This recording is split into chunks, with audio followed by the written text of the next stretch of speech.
Stop putting soft skills on your resume. In the era of AI, the term soft skill is dead.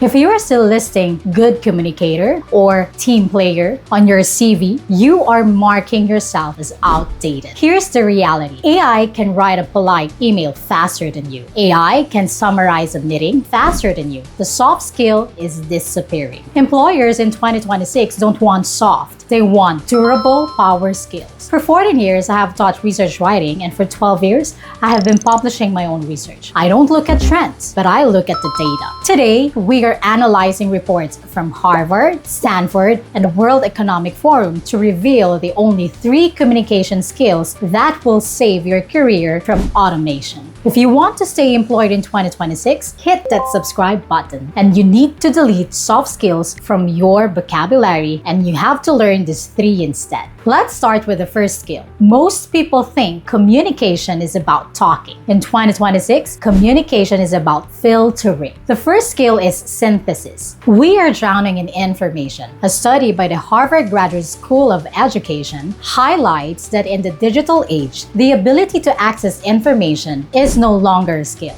but it is a commodity. The real skill is critical discipleship, the ability to verify, filter, and synthesize. Junior employees and researchers often believe that their primary role is to gather data. They dump 50 pages of information on their boss's desk. That is not helpful. That is a burden. AI can gather data. So the solution, be a synthesizer. This maps directly to my background in research. Employers want someone who can look at 10 conflicting data points and say, here is the noise, here is the signal, and here is the truth. Next time you send a report, do not just summarize what happened. Use the insight framework, which consists of the what, the so what, and the now what.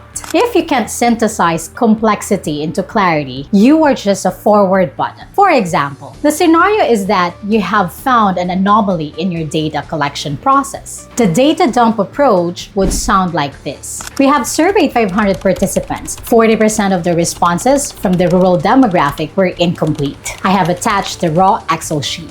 That is not helpful. Instead, follow the insight framework. For example, the what. We have a 40% non-completion rate specifically within the rural demographic. The implication, if we don't fix this, our final sample will be statistically biased toward an urban resident, potentially invalidating our hypothesis about regional differences. The recommendation, I recommend we pause the data collection for 1 week and switch the rural survey method from only online to phone interview to capture this missing group.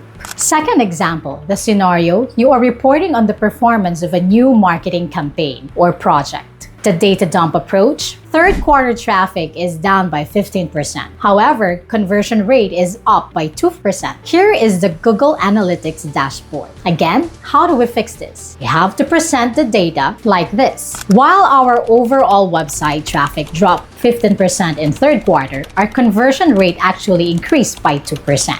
The implication, this indicates we are attracting fewer window shoppers but more high-intent buyers. Our new targeted content strategy is repelling the wrong audience but converting the right one. The recommendation, we should not panic about the traffic drop. Instead, we should double down on the niche content strategy for fourth quarter to maximize revenue even if the total views remain lower. Third example, the scenario. Your team is consistently missing the deadlines. So the data dump look like this. Looking at the timesheets, 3 out of 5 team members missed the Friday 5 p.m. deadline for the last month. Please try to be on time. Now, using the insight framework, you would say the what. I've noticed that for the past 4 weeks, 60% of our deliverables due on Friday at 5 p.m. are being submitted late.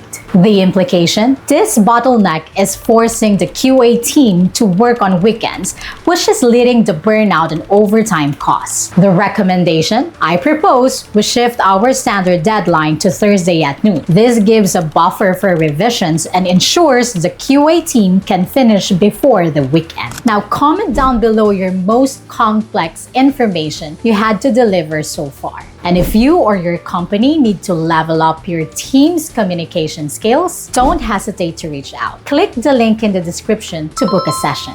So you have synthesized the data. That's great. But can you make anyone care? This brings us to the second skill, the one thing AI are terrible at. Many researchers and professionals fail every day because they believe the data speaks for itself. Let me be clear, data never speaks for itself. Data requires a translator. The second skill for 2026 is the narrative architecture. Research from Stanford University Graduate School of Business, specifically Professor Jennifer Aker, it shows that stories are up to 22 times more memorable than facts alone. Why? Because facts hit the logic center of the brain, while stories hit the emotional center. When you present a slide deck full of bullet points, the audience gets bored. They forget you the moment you leave the room.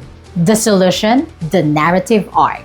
You must stop being a presenter and start being a narrative architect. Don't say, sales are down by 10%. Instead, you say, we are currently facing a resistance in the market that threatens the fourth quarter goals. But the data shows a path to recovery. Employers in 2026 will pay a premium for people who can turn dry data into a compelling business case. Can you analyze a complex data set and distill it into a concise one-page executive summary? Can you walk into a boardroom and turn a boring update into a compelling story? If the answer is no, or I'm not sure, you are vulnerable. In my private coaching program, we don't just talk about communication tips. We treat your career like a lab. We build your synthesis engine and your narrative strategy. So if you want to be future-proof by 2026, click the link in the description and let's work on your skills today. Now let's look at the third skill, the hardest one of all. Synthesis gets you the interview. The narrative gets you the job. But this skill, the third one, this is what gets you promoted. And it's the one thing people are most afraid of. The third skill is adaptive conflict resolution, or what I call the friction handler. We used to call this emotional intelligence, but that sounds too soft. Research from the Yale Center for Emotional Intelligence proves that emotion regulation is critical for decision-making and focus. Most people are avoiders. When a client is angry or a colleague is toxic, they hide behind email, avoiding the difficult conversation. Or they are aggressor who burn bridges. AI cannot handle human nuances. It cannot read the room. The solution? Run toward the fire. This maps to our workplace communication pillar. Employers in 2026 are seeking individuals who can effectively de-escalate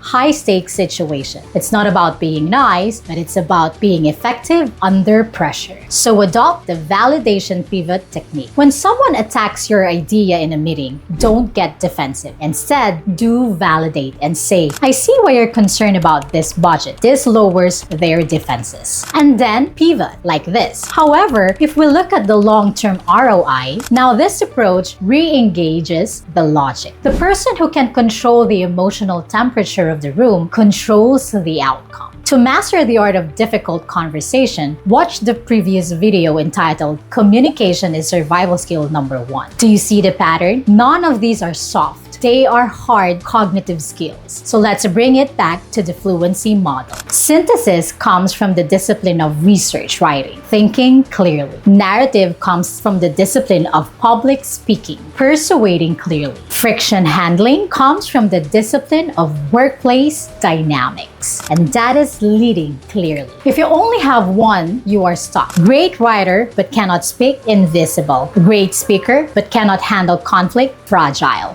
Great with people, but cannot think critically, ineffective. You need the trifecta. That is what makes you undeniable in 2026. The job market is changing. The tasks that are easy are being automated. The tasks that are human, synthesis, storytelling, and empathy, are increasing in value. Don't let the term soft skills fool you. Actually, these are the most challenging skills to master, which is why they command highest compensation. So if you want to fast track this mastery, do not do it alone. Join my coaching program and we will take your specific background, whether you're an academic, an engineer, or a manager. We will build these 3 pillars into your professional DNA. So click the link below to book a session. Stop being soft, start being fluent. Hit like, share, and subscribe, and I'll see you in the next video.